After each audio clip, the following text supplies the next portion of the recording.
અડધું બિહાર ડૂબી ગયું છે. પાણીના પ્રચંડ પ્રવાહે બિહારવાસીઓને રાતા પાણીએ રોવા મજબૂર કર્યા છે. છેલ્લા 50 વર્ષમાં ના જોઈ હોય એવી તબાહી જોવા મળી રહી છે. શું ગામ, શું શહેર, બધું જ બરબાદ થઈ ગયું છે. પાણીએ અહીંયા એવો વિનાશ વેર્યો છે કે કોઈ સપને પણ ન કલ્પી શકે. પરિસ્થિતિ એટલી દયનીય છે કે લોકો ગંદુ પાણી પીવા, પૂરનું એ પાણી પીવા મજબૂર બન્યા છે. રાજ્યના 16 જિલ્લાના 16 લાખ લોકો આજે કુદરતના કહેર સામે લાચાર થઈ ગયા છે. આ તબાહી જુઓ, ચારે કોર પાણીએ વેરેલો વિનાશ જુઓ. નેપાળમાંથી આવેલી આ આફતે બિહારની કમર તોડી નાખી છે. નેપાળના કોશી બેરેજમાંથી છોડવામાં આવેલા પાણીએ અડધા બિહારને ડૂબાડી દીધું છે. કોશી, ગંડક અને બાગમતીના પાણી ફરી વળતા ગામડાઓએ જળ સમાધિ લીધી છે. ખેતરો પાણીમાં ગરક થઈ ગયા છે. પ્રકૃતિએ વેરેલા વિનાશના આકાશી દ્રશ્યો છે. પૂરનું પાણી કેટલું નુકસાની લઈને આવ્યું છે એ સમજી શકાય એમ છે. છેલ્લા 1 અઠવાડિયાથી ગંગા, કોસી અને સાથે સાથે બિહારની 7 મોટી નદીઓ જોખમી સપાટીએ વહી રહી છે. બિહારના 16 જિલ્લાના 16 લાખથી વધુ લોકો પૂરથી પ્રભાવિત થયા છે. નેપાળમાંથી 6.5 લાખ ક્યુસેકથી વધુ પાણી છોડવાના કારણે બિહારમાં 56 વર્ષ બાદ પૂર આવ્યું છે.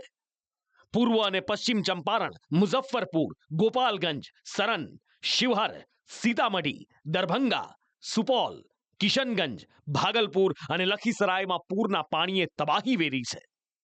ઉત્તર બિહારમાં 24 કલાકમાં 4 જિલ્લાના 7 ચેકડેમ તૂટી ગયા.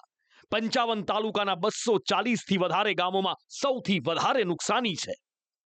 પૂર પ્રભાવિત વિસ્તારોમાં લોકોના ઘર ડૂબી ગયા, ઘરવખરી તણાઈ ગઈ. ન ખાવા માટે દાણો છે, ન પીવા માટે ટીપું પાણી છે. બાળકો, મહિલાઓ, વૃદ્ધોની હાલત દયનીય થઈ ગઈ છે અને મૂંગા પશુઓની તો વાત થાય એમ નથી. સીતામઢી અને દરભંગાના અનેક ગામડાઓ સંપર્ક વિહોણા બન્યા છે. હેલિકોપ્ટરની મદદથી ફૂડ પેકેટ્સ પહોંચાડવામાં આવી રહ્યા છે. બિહાર માટે આ સ્થિતિ પડ્યા પર પાટા જેવી છે. વાયુસેનાના જે ચોપરને પૂરગ્રસ્ત લોકોની મદદ માટે મોકલ્યું હતું એ ચોપર જ ક્રેશ થઈ ગયું. મુઝફ્ફરપુરના પાણીમાં આ ચોપર પડી ગયું. આ હેલિકોપ્ટરમાં 2 પાયલટ સહિત 3 જવાન હતા. સદનસીબે બધા જ સુરક્ષિત છે. હેલિકોપ્ટર પાણીમાં પડવાથી પૂરગ્રસ્ત પીડિતો હેલિકોપ્ટર પાસે પહોંચી ગયા અને એ બાદ જવાનોએ હેલિકોપ્ટરમાં રાખેલી રાશન કીટ બહાર કાઢી પૂર પીડિતોને આપી. यहाँ पर राशन वितरण करने, राशन पहुंचाने के लिए आए हुए थे और ग्रामीणों ने बताया कि हाँ हवाई हेलीकॉप्टर दुर्घटनाग्रस्त हो गया. हम तुरंत आनंद फनन में घटनास्थल पर पहुँचे और वहाँ पर अपना रेस्क्यू शुरू किए. जो लोग सारे बचाव राहत कर रहे तो काम था वो आपका कर्तव्य का ही किए. कितने लोगों को निकाला गया? 4 लोग वहाँ पर से जिंदा निकाल लिया गया है और उनको भेज दिया गया है. तो थोड़ा बहुत 4 लोग फंसे हुए थे, थोड़ा बहुत चोट भी लगा है सबको, जिसको प्राथमिक चिकित्सा के लिए भेज दिया गया प्रशासन के द्वारा. બિહારમાં પૂર પ્રભાવિત વિસ્તારોમાં 209 કોમ્યુનિટી રસોડા ધમધમી રહ્યા છે, જેમાંથી 87,000 લોકોને ભોજન પૂરું પાડવામાં આવી રહ્યું છે. 24 રાહત કેમ્પમાં 12,000થી વધુ લોકોને રાખવામાં આવ્યા છે. 840 હોડી, 10 બોટ એમ્બ્યુલન્સનો ઉપયોગ પૂર પ્રભાવિત વિસ્તારોમાં લોકોની મદદ માટે કરવામાં આવી રહ્યો છે.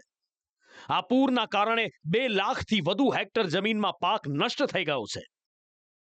કેન્દ્ર સરકારે બિહાર માટે 655 કરોડનું ફંડ જાહેર કર્યું છે. બિહારને વારંવાર આવા પૂરનો સામનો કરવો પડે છે. વર્ષ 2007થી 2019 સુધીમાં આવેલા પૂરમાં બિહારને 5,000 કરોડથી વધુનું નુકસાન થયું છે.